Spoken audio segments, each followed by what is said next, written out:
दोस्तों नमस्कार, मैं हूं भानु पुरोहित। आज मुलाकात में हमारे साथ है डॉक्टर स्मिता शाह। मानसिक स्वास्थ्य को लेकर जागरूकता के कई कैंप लगा चुकी हैं, यानी कि मेंटल हेल्थ के बारे में बात करेंगे। लेकिन उससे पहले डॉक्टर स्मिता, बहुत स्वागत है आपका। Thank you sir, thank you so much for calling me here.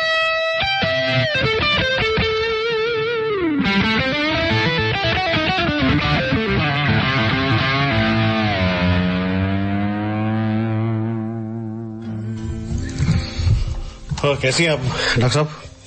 बिल्कुल बढ़िया सर, आप कैसे हैं? मैं एकदम अच्छा हूं, फर्स्ट क्लास। तो मानसिक स्वास्थ्य एक शब्द ही ऐसा, टर्म ऐसी लगती है कि कोई बहुत बड़ी बीमारी हो जैसे। सर पहले तो लोग इसे सीरियसली नहीं लिया करते थे जितना ही हम अपने स्वास्थ्य की तरफ ध्यान देते हैं। मानसिक स्वास्थ्य के बारे में पहले हम इतना ध्यान नहीं दिया करते थे, लेकिन अब देते हैं ना? अब देना पड़ता है सर, क्योंकि जिस तरह से सुसाइड रेट्स बढ़ रहे हैं ऑल ओवर वर्ल्ड और इंडिया में भी आप देखें, और स्पेशली स्टूडेंट्स काफी कुछ अचीव करने के बाद कुछ अच्छे इंस्टीट्यूट जैसे IIT और मेडिकल पास होने के बाद भी क्यों सुसाइड कर रहे हैं। बहुत सारी बातें हम करने वाले हैं, लेकिन पहले हम छोटा सा गाना सुन रहे हैं। या श्योर सर, श्योर। मैं जो तुझसे दूर हूँ, क्यों दूर मैं रहूं, तेरा गुरूर हूँ। तू फासला मिटा, तू ख्वाब सा मिला, क्यों ख्वाब तोड़ दूं।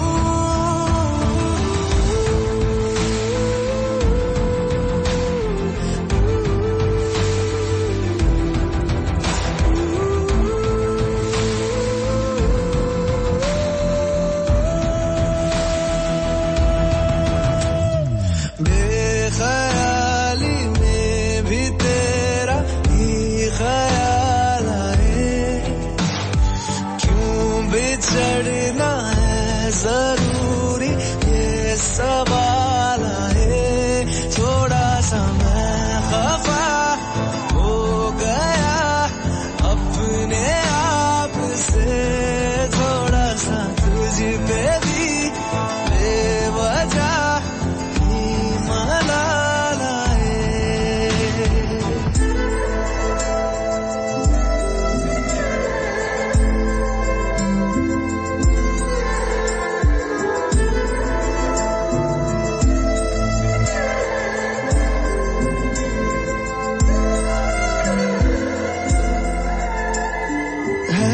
तड़पन है ये उलझन, कैसे जी लूं बिना तेरे, मेरी अब सबसे है अनबन बनते, क्यों ये खुदा मेरे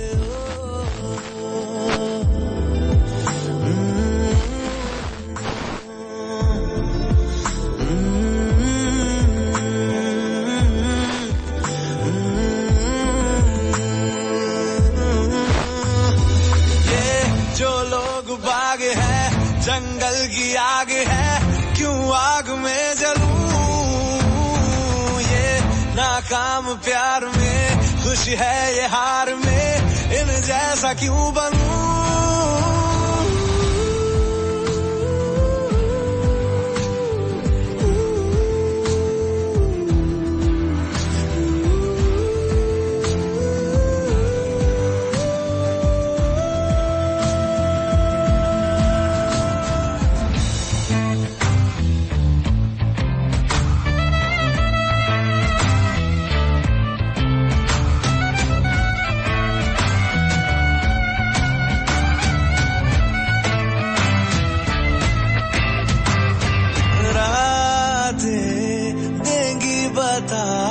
नींदों में तेरी ही बात है, भूलूं कैसे तुझे, तू तो ख्यालों में साथ है। बेख्याली में भी तेरा ही ख्याल आए। श्रोताओं को ये बता दें कि डॉक्टर स्मिता ने IIT जोधपुर और मौलाना आजाद जैसी जगहों पे अपने अपने वर्कशॉप किए मेंटल हेल्थ को लेकर। ये है क्या मानसिक स्वास्थ्य, मेंटल हेल्थ होता क्या डॉक्टर साहब? सर मेंटल हेल्थ एक ऐसी स्टेट है जब हमारी सोचने समझने की क्षमता खत्म हो जाती है और डिसीजन लेने की क्षमता खत्म हो जाती है। अच्छा बुरा हम समझ नहीं पाते, हमारे लिए भी और दूसरों के लिए भी। इस स्टेट को हम मेंटल हेल्थ कहते हैं। बट ये इतना सीवियर भी नहीं होता है। कभी कभी ये जो बहुत ही माइल्ड फॉर्म में होता है और हम इसे समझ जाएं तो उस वक्त इसे अच्छे से क्योर किया जा सकता है। अच्छा, एक तो डिप्रेशन होता है, हाँ जी, और एक होता है मेंटल हेल्थ। दोनों के बीच में कोई लाइन है, बॉर्डर लाइन है ऐसी कुछ, या दोनों एक जैसी चीज है? नहीं सर, मेंटल हेल्थ और कैजुअल सैडनेस जिसे हम कहते हैं, कभी कभी लो हो जाना, तो हम उसमें कंफ्यूजन ना करें, क्योंकि कई बार ऐसा होता है कि लोग कैजुअल सैडनेस को भी डिप्रेशन समझ के और भी ज्यादा डिप्रेशन में सोच के और डिप्रेशन में जाते रहते हैं। बट कैजुअल सैडनेस ये होती है कि एक भी खुशी का पल हमारी जिंदगी में आए और हम फिर खुश हो जाएं। लेकिन डिप्रेशन की स्टेट में क्या होता है, कितने भी खुशियों के पल हमारी जिंदगी में आते हैं लेकिन हम फिर भी खुश नहीं हो पाते, फिर भी हम अपने आप को समझ नहीं पाते। तो जब ऐसी स्टेट आए कि आपके आसपास सब कुछ बहुत अच्छा हो रहा है, फिर भी आप लो फील कर रहे हैं, फिर भी आप वो खुशियां नहीं ढूंढ पा रहे हैं, तब समझिए कि आप डिप्रेस्ड हैं। जी। अच्छा, ये बताइए ना कि कैसे पता लगे कि ये मेंटल हेल्दी नहीं है पर्टिकुलर पर्सन जो है? क्या इसके कोई साइन आते हैं या आप कैसे ऑब्जर्व करते हैं? हाँ सर, कुछ साइन ये होता है कि इंसान चुपचाप रहने लगता है, लोनली फील करता है, लोगों से ज्यादा इंटरेक्ट नहीं करेगा। आप अपने फ्रेंड्स में, फ्रेंड सर्कल आसपास भी देखेंगे, कुछ लोग बहुत चिल नेचर होते हैं, लेकिन थोड़े दिनों बाद आप देखेंगे अगर वो मेंटली डिप्रेस्ड हो रहा है बंदा, तो वो आपके साथ प्रेजेंट भी रहेगा तो भी कहीं ना कहीं लॉस्ट रहता है। फिजिकली तो आपके साथ फिजिकली रहता है, मेंटली वो कहीं और रहता है। हाँ, तो फिर आप समझ सकते हैं, आप जाके उससे बात करिए, आप पूछिए, तो आपको समझ आ जाएगा कि वो कहीं ना कहीं डिप्रेशन स्टेज में जा रहा है। अच्छा, इसके तो बहुत सारे कारण होते होंगे फिर? जी सर, बहुत मेनली क्या होता है? मेनली अलग अलग उम्र में अलग अलग तरीके के कारण हो सकते हैं। मेनली अगर हम माने तो चाइल्डहुड जो हमारी अपब्रिंगिंग होती है, किसी के पेरेंट्स का डिवोर्स या कुछ ऐसी घटनाएं बचपन में हो जाना, वो मेंटली डिप्रेशन की तरफ लेके जाती है।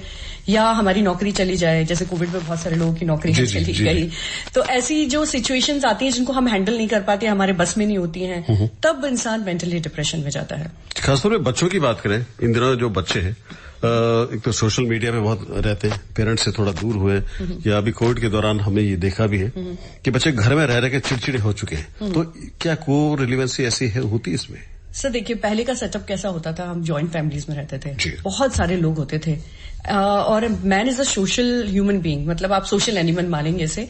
तो जब हमारे आसपास लोग होते हैं तो हम डाइवर्ट रहते हैं। लेकिन आजकल न्यूक्लियर फैमिली का कॉन्सेप्ट है, सबको अलग अलग रहना है। अब कोविड के दौरान हमें ये चीज अच्छे से समझ आई कि अगर हमारी जॉइंट फैमिलीज होती तो ताकि मैं अच्छे से करता। तो जो लोग न्यूक्लियर फैमिलीज में है वो लोग ज्यादा डिप्रेशन में गए हैं, क्योंकि आसपास लोग नहीं थे, बात करने वाले लोग नहीं थे। तो वैसे लोग, पुराना सेटअप वाकई बहुत अच्छा था, बहुत अच्छा था, बहुत अच्छा था। फिर अपनी जड़ों की तरफ लौटेंगे लोग। अच्छा डॉक्टर स्मिता, अपने बारे में थोड़ा सा बताइए ना, कहाँ की पैदाइश है, कहाँ रही, और ये इस फील्ड में आने का क्या कोई कारण रहा है? जी सर, मैं शुरू से तो पहले महाराष्ट्र में ही रही हूँ, born and bought up Nagpur का रहा है मेरा एजुकेशन भी। मैंने कंप्यूटर एजुकेशन रही है मेरी, इंजीनियरिंग किया है मैंने, और फिर उसके बाद मैंने MBA PhD UGC नेट और काफी साल मैंने यूनिवर्सिटी में पढ़ाया भी है, और बहुत सारी मल्टीनेशनल कंपनीज के साथ काम भी किया। इसके बाद मैं जब खुद डिप्रेशन में आई 13-14 की स्टेज में, क्योंकि क्या होता है सर, जब आप बहुत सारा कुछ कर चुके होते हैं अपनी लाइफ में और अचानक से ऐसी स्टेज आती है कि आप कुछ करना चाहते हैं और आपको कुछ करने नहीं मिल रहा होता है, कोई प्लेटफॉर्म नहीं मिल रहा होता है। तो वो दौरान 1 साल था जो मैं खुद डिप्रेशन में थी। लेकिन वो डिप्रेशन से जिस तरीके से मैं निकली, उसके बाद मैंने डिसाइड किया कि मैं अपने एक्सपीरियंसेस लोगों से शेयर करूंगी और लोगों की मदद करूंगी। मैं चाहता हूं कि वो एक्सपीरियंस आप शेयर करें। क्यों आप डिप्रेशन में चले गए, क्या कारण थे? इतना सब कुछ होते हुए भी आप, क्या कोई बंदा ऐसा हो सकता है? जी सर, एक्चुअली सब कुछ था लाइफ में, देखा जाए, लेकिन कहते हैं ना, अबंडेंस इज कभी कभी प्रॉब्लम होती है। आपके पास सब कुछ होता है, लेकिन जो आपके इनर अंदर की कोई चीजें होती हैं जो आपको निकालनी हो, जैसे काफी सारा मैंने काम किया हुआ है, मैं फॉरेन में भी रही हूँ, और अचानक से जोधपुर में शादी हो गई, बच्चे हो गए, और जो करना चाहते थे हम वो कर नहीं पाए। तो गलती किसी की भी नहीं होती है, एनवायरनमेंट की भी नहीं होती है, हमारी खुद की सोच की गलती होती है कई बारी। तो मेरी सोच ऐसी थी कि मुझे बहुत कुछ करना है और मुझे मिल नहीं रहा है, परसेप्शन, यस, तो परसेप्शन मेरा ऐसा था, तो मैं डिप्रेशन में आई। फिर मैं निकली कैसे, ये बताऊंगी आपको, ये बताइए। क्योंकि बहुत सारे साइकेट्रिस्ट में मिली, और साइकेट्रिस्ट अक्सर आपको स्लीपिंग पिल्स और ये प्रिस्क्राइब कर देते, मैं दिन भर सोती थी और कुछ नहीं करती थी, लेकिन ये कोई तरीका नहीं था मतलब डिप्रेशन से निकलने का। फिर मेरी मदर ने मुझे हेल्प किया, मेरी मदर मुझे आई और मुझे नानी के घर ले गई, और जो बचपन से मैंने जीवन जिया है वो फिर से उन्होंने मुझे 1 महीना वो जीवन दिखाया और उन्होंने मुझे उस टाइम समझाया कि तुमने कहां से कहां तक अचीव किया है लाइफ में, अब इसको रुकने का टाइम नहीं है, यहां से आगे बढ़ो। तो मेरी माँ का बहुत अच्छा रोल है सर मुझे डिप्रेशन से, और मैं ये हमेशा कहती हूँ कोई अपना ही आपको डिप्रेशन से निकाल सकता है। हम कर सकते हैं जी सर। तो हम भी करें आपको कुछ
बेखुदी में सनम उठ गए जो कदम, बेखुदी में सनम उठ गए जो कदम, आ गए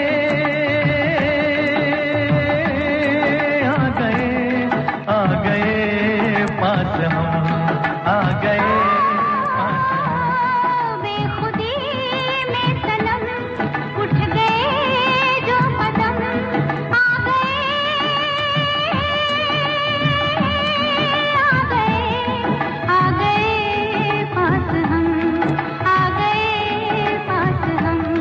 बेखुदी में सनम उठ गए जो कदम।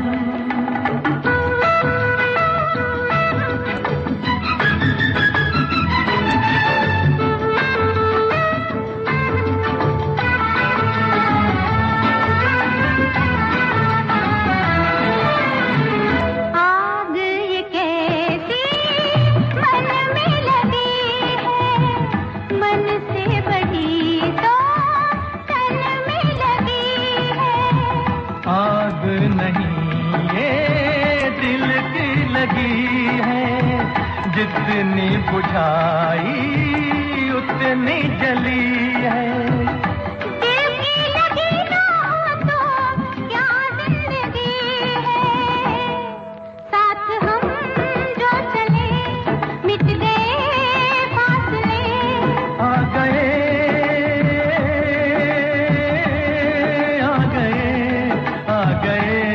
पास हम, आ गए पास हम, बेखुदी में सनम उठ गए जो कदम।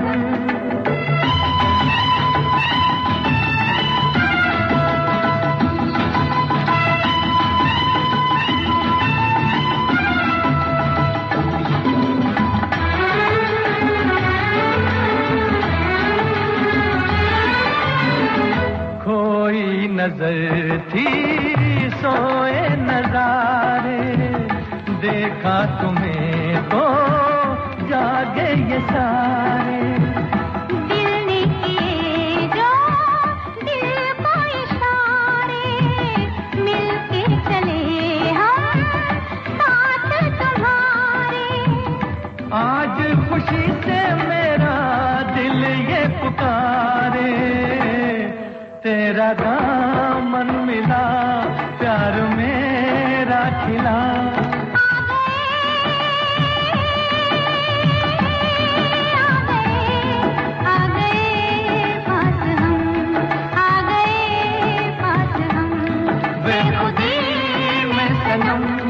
उठ गए जो कदम।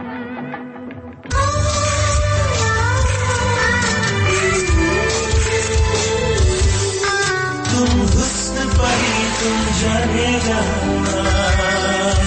तुम सबसे हंसी तुम सबसे जवान,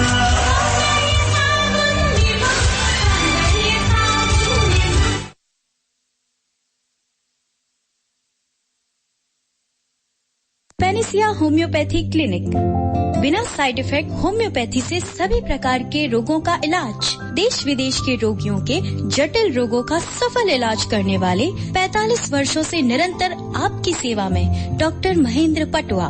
पेनिसिया होम्योपैथी क्लिनिक, तुलसी गेट और MDM अस्पताल के सामने, जोधपुर। उफ, इस पथरी की परेशानी ने तो परेशान कर रखा है। कहाँ इलाज न करवाया।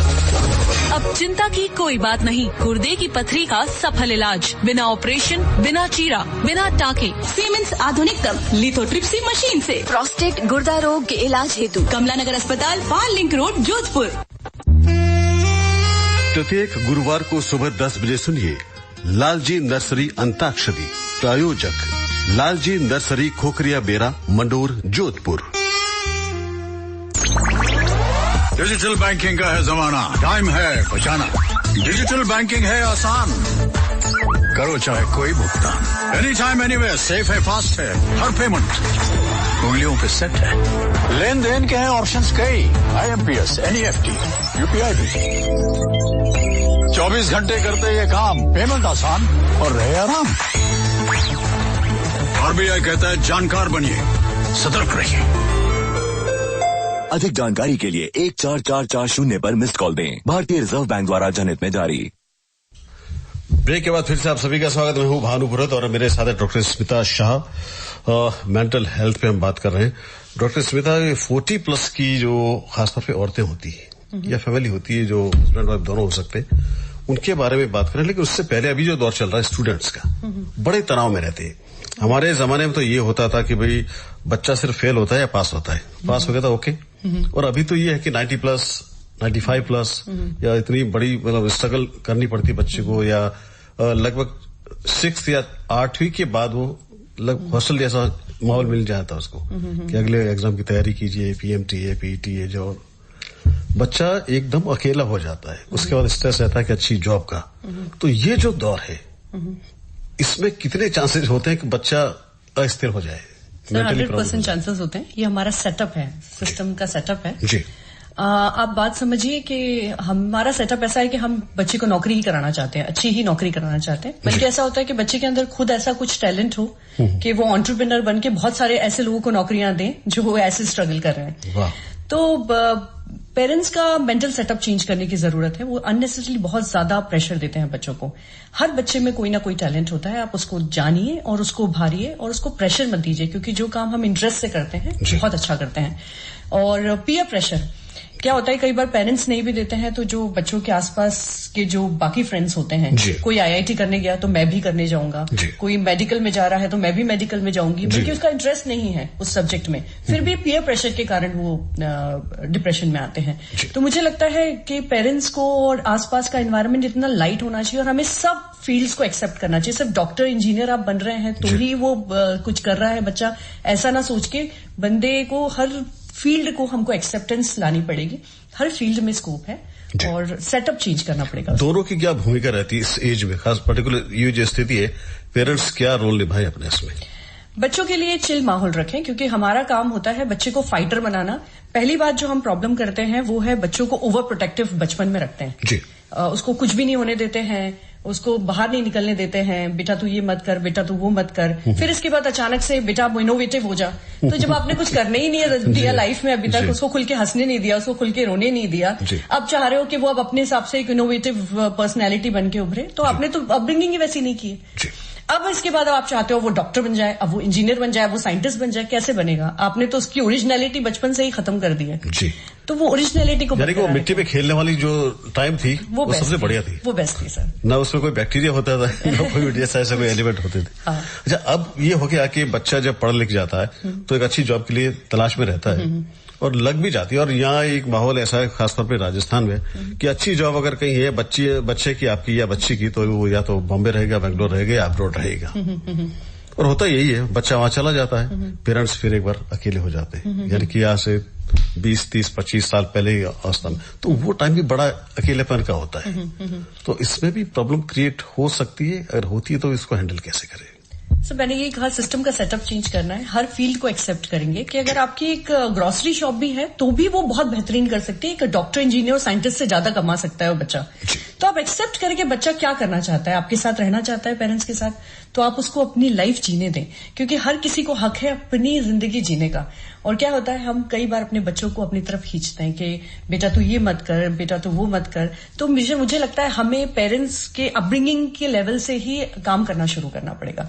जी, पेरेंट्स। इसके अलावा और दूसरी परेशानी होती है खासतौर पर महिलाओं को, 40+ के बाद कुछ हार्मोनल चेंजेस होते हैं, तो उसमें चिड़चिड़ापन बढ़ता है, लोनलीनेस है, किसी बात नहीं करने की इच्छा होती है, खुद को अकेले रखने की इच्छा होती है। ये क्या प्रॉब्लम है? सर देखिए, जब एक औरत की शादी होती है जी, तो क्या होता है, उसके पास बहुत सारे काम होते हैं, पति का काम होता है, बच्चे छोटे होते हैं उसके लिए बहुत सारा काम होता है, इन लॉज होते हैं। लेकिन 40+ के बाद क्या होता है कि बच्चे अपनी लाइफ जीने बाहर चले जाते हैं, पति अपनी जो वर्किंग सेटअप है उसमें बिजी हो जाता है। अब इसकी लाइफ में क्रिएट होता है एक वैक्यूम, एक खालीपन, क्योंकि पूरी जिंदगी तो उसने काम करके निकाल लिया। अब ये वैक्यूम जो उसकी लाइफ में क्रिएट हो गया है, उसकी वजह से वो डिप्रेशन में, कि उसे ऐसा फील होने लगता है अब मेरी जरूरत किसी को नहीं है। तो वो जो फीलिंग आती है ना कि अभी तक तो मेरे लिए मुझे सब पुकार रहे थे, पति पुकार रहा था, बच्चे पुकार रहे थे, मम्मी मम्मी, अब लेकिन मुझे पुकारने वाला कोई नहीं है और मेरी जरूरत किसी को नहीं है। ये स्टेज जो होती है वो 40+ की लेडीज के साथ बहुत ज्यादा डिप्रेशन में लाती है। इसके लिए मैं हमेशा कहती हूँ कि हमेशा अपनी हॉबीज को, मैं बोलती हूँ जरूरी नहीं कि आप बाहर निकल के काम करें, लेकिन अपनी हॉबीज को जिंदा रखें। कम से कम एटलीस्ट वो काम आप करते रहेंगे तो डाइवर्ट तो रहेंगे 40 के बाद। जी। तो 40 के बाद की प्लानिंग जहां आदमी करते हैं रिटायरमेंट प्लान, मुझे लगता है हर औरत को भी रिटायरमेंट प्लान करना चाहिए। जी, खुद को व्यस्त रखे। बिल्कुल व्यस्त। अच्छा, अभी आपने कहा था कि बच्चे ऐसे खुद एक व्हाइट कॉलर जॉब उनको चाहिए होती है, आप कह रहे हैं कि वो कोई भी जॉब कर ले। अभी सुबह मैंने पढ़ा था कि लिंकन जब पहली बार अपनी वहां के चीफ बने थे, तो अपनी शपथ लेने जब स्टेज पर चढ़े थे, तो पीछे से आवाज आई कि लिंकन याद रखना तुम्हारे पिताजी जूते पॉलिश करते थे और मेरे जूते वही पॉलिश करते। ये बहुत बड़ी विडंबना होती है ऐसे, लेकिन लिंकन तो लिंकन थे। उन्होंने कहा जी मुझे याद है, और उनके पॉलिश किए जूते, उनके बनाए जूते बहुत शान से लोग पहनते हैं। उसमें आज भी अगर कोई प्रॉब्लम होगी तो वो मैं ठीक करूंगा। ये कहने की ताकत शायद अब बच्चों में नहीं है। और वो भाषण ऐतिहासिक, सबसे विश्व के सबसे अच्छे भाषण में से एक भाषण वो रखा गया है। और कहते हैं उसके बाद भी लोगों ने अपने पीछे गोल्ड स्मिथ है, कॉबलर है, ये लगाना शुरू कर दिया था, क्योंकि काम को पूजा तब से समझ में आने लगी। तो सब्जी भी बेची जा सकती है, कोई दुकान, कोई शॉप, कोई छोटी मोटी किराने की दुकान भी डाली जा सकती है। आप अपने उसमें कितने ईमानदार होते हैं, ये वाली चीजें। तो ये भाव पैदा करने में जरा मुश्किल होती है बच्चे के, भाई अब तू पढ़ लिख गया है, पढ़ लिखाई का मतलब ये कि अच्छी जॉब ही चाहिए मुझे। इसका मेन सेटअप है लोग क्या कहेंगे। लोग क्या कहेंगे, जिंदगी में 4 लोग हैं ना सर, वो 4 लोग ही ढूंढ रहे हैं हम, कौन है जो 4 लोग क्या कहेंगे। तो सर वो जो 4 लोगों की अगर गिनती हम अपनी जिंदगी से हटा देना तो शायद सब चीजें आसान हो जाएगी। और लिंकन इसलिए बने शायद वो, क्योंकि वो स्ट्रगल करके आए थे। जो बच्चा स्ट्रगल करके आता है वो डिप्रेशन में नहीं जाता। जो बच्चा प्रोटेक्टिव रहता है, बिल्कुल उसके लिए डिप्रेशन, क्योंकि अचानक से आपने इतना प्रोटेक्टिव रखा और अचानक से उसकी जिंदगी में एक ऐसी स्टेज आ गई जहां उसको फाइट करना है, वहां उसे डिप्रेशन की स्टेज। फाइट तो करनी ही चाहिए, वो बचपन से सिखाइए फाइट करना। और माहौल भी अच्छा बना रहे। जी जी।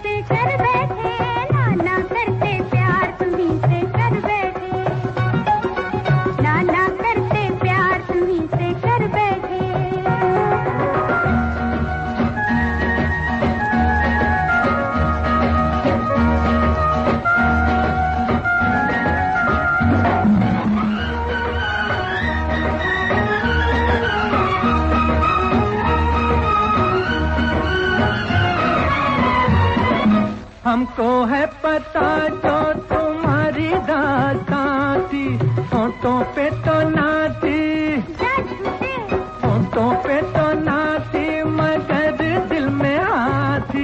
कोई दिल देगा हमारी अनजान को, हमने दे दिया है तो मानो एहसान को। हम भूले एक बार कि आखिरकार तुम्हीं से कर बैठे, नाना करते प्यार तुम्हीं से कर बैठे। करना था इनकार, तुम्ही से कर बैठे नाना करके प्यार, तुम्ही से कर बैठे।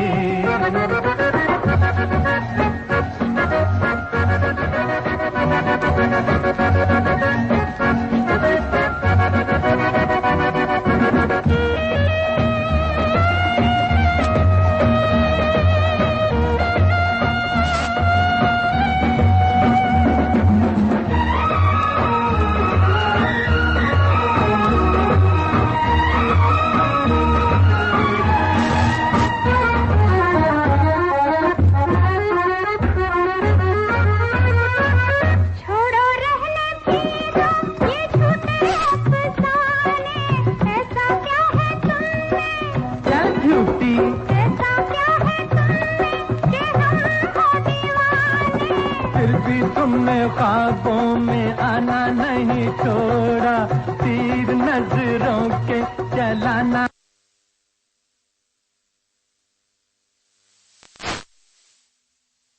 सुसाइड कमिट करते हैं तो ये बड़ी स्थितियां वैसी है कि यहाँ डिस्कस करना बहुत जरूरी है। Right sir. कैसे अगर पता लगे कि बच्चा ड्रग्स लेने लग गया है, उसको लत लगने वाली है, कोई साइन होता है इसका? देखिए सर, ड्रग्स की ओर जाने का मेन रीजन एक डिप्रेशन भी है, क्योंकि जब हम मेनली जो बहुत अच्छे इंस्टीट्यूट्स में जो बच्चे पढ़ रहे हैं उनके ऊपर इतना प्रेशर होता है, या आईआईटी के प्रिपरेशन कर रहे हैं बच्चे, किसी कोचिंग क्लास में हैं, तो क्या होता है इतना ज्यादा प्रेशर होता है कि उस प्रेशर को लाइट करने के लिए ड्रग्स का सहारा लेना शुरू करते हैं वो। तो वो जो ड्रग्स होती है तो मदद करते हैं ना? बिल्कुल सर, म्यूजिक तो म्यूजिक ही होता है और काफी मूड आपका लाइट करने में बहुत हेल्प करता है। म्यूजिक सुनते रहना चाहिए। डॉक्टर साहब, एक तो है बड़ा मुद्दा, बच्चे जो है ड्रग्स की ओर आकर्षित होते हैं और हो रहे हैं, और अगर वहां से पार नहीं पड़ता है तो फिर सुसाइड कमिट करते हैं। तो ये बड़ी स्थितियां वैसी है कि यहाँ डिस्कस करना बहुत जरूरी है। Right sir. कैसे अगर पता लगे कि बच्चा ड्रग्स लेने लग गया है, उसको लत लगने वाली है, कोई साइन होता है इसका? देखिए सर, ड्रग्स की ओर जाने का मेन रीजन एक डिप्रेशन भी है, क्योंकि जब हम मेनली जो बहुत अच्छे इंस्टीट्यूट्स में जो बच्चे पढ़ रहे हैं उनके ऊपर इतना प्रेशर होता है, या आईआईटी के प्रिपरेशन कर रहे हैं बच्चे, किसी कोचिंग क्लास में हैं, तो क्या होता है इतना ज्यादा प्रेशर होता है कि उस प्रेशर को लाइट करने के लिए ड्रग्स का सहारा लेना शुरू करते हैं वो।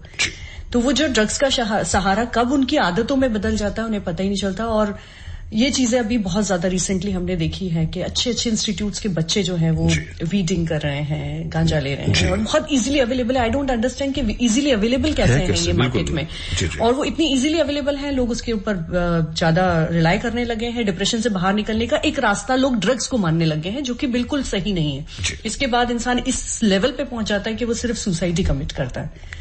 तो इसकी अवेयरनेस प्रोग्राम चलाना बहुत ज्यादा जरूरी है। लोगों पेरेंट्स अपने बच्चों को अवेयर करें कि सिचुएशन कितनी भी गंदी हो, लेकिन ड्रग्स की ओर जाना कोई सोल्यूशन नहीं है। अच्छा, कहते हैं आदमी एकाएक सुसाइड नहीं करता है, उसके पहले कुछ साइन आते हैं, अगर उसको रीड कर लिया जाए, उसकी स्टडी कर ली जाए तो शायद वो स्थिति टाली जा सकती है। क्या ऐसे साइन होते हैं कि हमें वॉच करना चाहिए? कम्युनिकेशन बंद कर दे, कोई अकेले रहने लगे और कम्युनिकेशन बंद कर दे, आपके साथ होकर भी आपके साथ नहीं है, ऐसे लोगों को जानना, समझ लिए, और अगर हम उससे बात करें तो, क्योंकि डिप्रेस लोगों की एक पहचान होती है, अगर उनसे ज्यादा बात करो तो वो रोने लगते हैं, और वो रोना एक्चुअली एक सोल्यूशन हो सकता है, क्योंकि वो अपने जो इनर जो भी भाव है वो बाहर निकाल रहा होता है। तो आप उनसे जाके बात करें, क्योंकि जो भी अकेला है, जो भी अभी बहुत दिनों से ऐसा लग रहा है वो लोनलीनेस की तरफ जा रहा है, आप उससे बात करिए, वो साइन होता है डिप्रेशन की तरफ। अच्छा, हमारे भारतीय परंपराओं में ये है कि लड़का है तो रोना नहीं चाहिए, और लड़के तो बहुत ज्यादा खुल के हंसनी नहीं चाहिए। क्या ये सारी चीजें भी अच्छी है या अच्छी नहीं है? नहीं, यही सब सेटअप हमारे सिस्टम का है ना सर। लड़का है तो वो रोना नहीं चाहिए, तो वो अपना रोने वाला भाव है वो बाहर ही नहीं निकाल पाता। लड़कियां हैं, खुल के हंसने वाला भाव बाहर ही नहीं निकाल पाता। कब हल्के होंगे फिर? तो जब तक हम लोग नकली जीवन जीना बंद नहीं करेंगे ना, तब तक ये प्रॉब्लम्स डिप्रेशन की रहेगी सोसाइटी में। तो आप खुलकर जीने दें जी। और अभी भारतीय परंपराओं में सबसे बड़ी चीज जो मैं मानता हूं वो है योग इन तमाम चीजों को कितना ठीक कर पाता है? योग भी और सही डाइट भी, न्यूट्रिशन एंड योगा दोनों ही बहुत हेल्प करती है। और मुझे लगता है हम सबको आयुर्वेदा सेटअप में जाना चाहिए। हमारे भारतीय संस्कृति में और पुराणों में बहुत सारा आयुर्वेदा लिखा हुआ है, अगर हम उसको ढंग से पढ़ें और समझें, और या हमारे नानी दादियों से बात करें तो उनके कुछ नुस्खे बहुत अच्छे होते थे जीवन जीने के, वो फॉलो करें तो हमें लगता है बेस्ट लाइफस्टाइल होती है, वो सोल्यूशन है। डॉक्टर स्मिता, बातें तो अभी बहुत सारी बाकी है, लेकिन समय आगे साथ नहीं दे रहा, तो फिलहाल आज का ये कार्यक्रम यहीं तक जी। इस वक्त आप यहाँ पधारी और बड़ी अच्छी बात है मेंटल हेल्थ को लेकर की आपने, आपका बहुत बहुत शुक्रिया। Thank you sir, thank you.